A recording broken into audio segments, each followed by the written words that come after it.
Assalamualaikum warahmatullahi wabarakatuh. Halo Sobat Madura.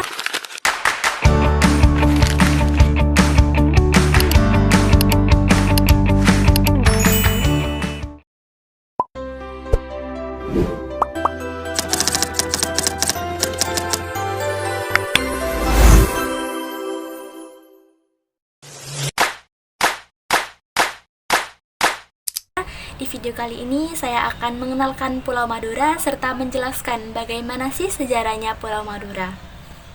Sebelumnya, perkenalkan nama saya Alifah Syahadatina dengan nomor NIM 25063100031 dari Fakultas Keguruan dan Ilmu Pendidikan, jurusan Pendidikan Informatika.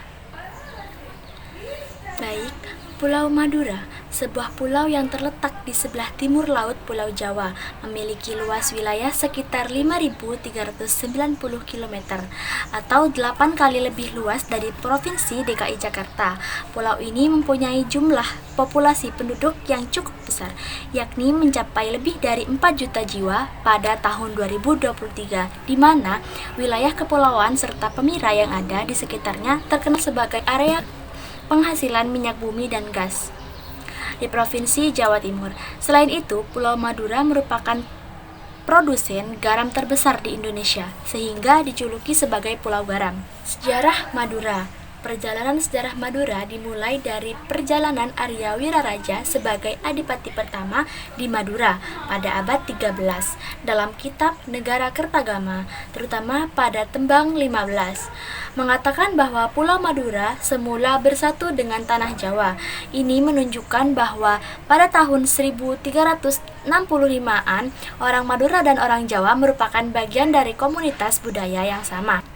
Sekitar tahun 900 sampai dengan 1500, pulau ini berada di bawah pengaruh kekuasaan kerajaan Hindu Jawa Timur seperti Kediri, Singosari, dan Majapahit. Di antara tahun 1500 dan 1624, pada penguasaan Madura, pada batas tertentu, bergantung pada kerajaan-kerajaan Islam di pantai utara Jawa seperti Demak, Gresik, dan Surabaya.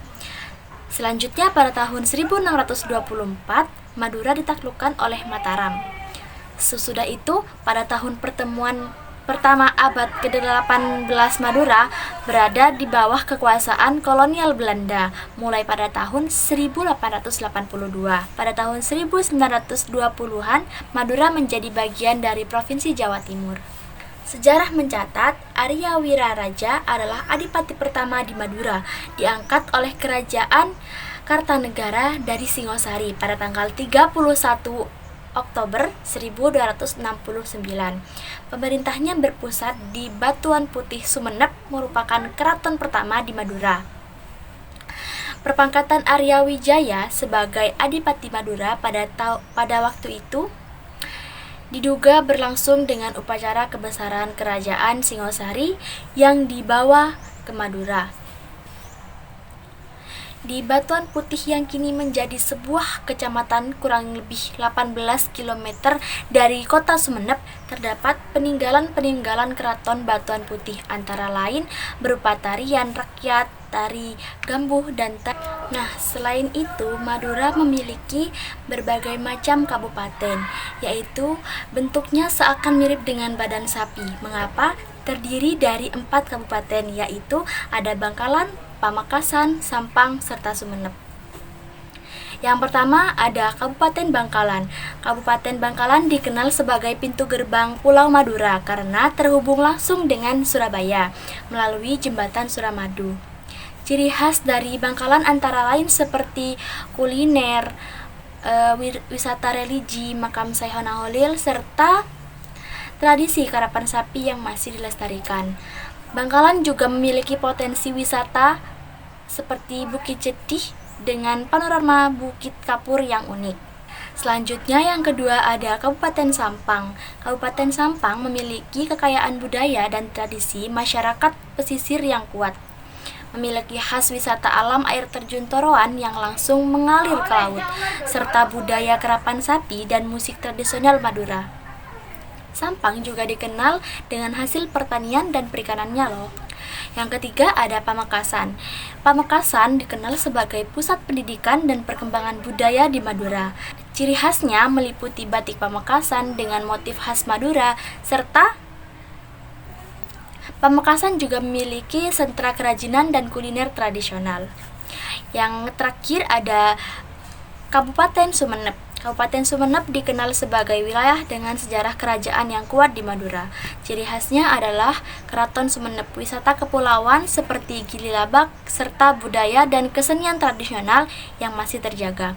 Sumeneb juga terkenal sebagai penghasil garam terbesar di Madura dan memiliki banyak situs bersejarah. Selanjutnya, yang tak kalah pentingnya, di Madura juga dapat mengartikan apa sih Jembatan Suramadu. Jembatan Suramadu ialah pintu masuk utama menuju Pulau Madura.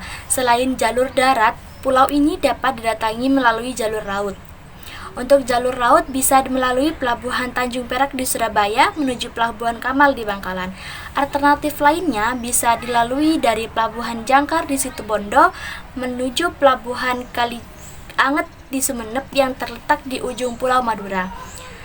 Terkini, pintu masuk melalui udara juga telah dibuka dengan diresmikannya Bandara Udara Trunojoyo atau SUP pada tanggal 20 April 2022 yang lalu Presiden Joko Widodo di Kabupaten Sumeneb. Mungkin itu saja yang dapat saya sampaikan.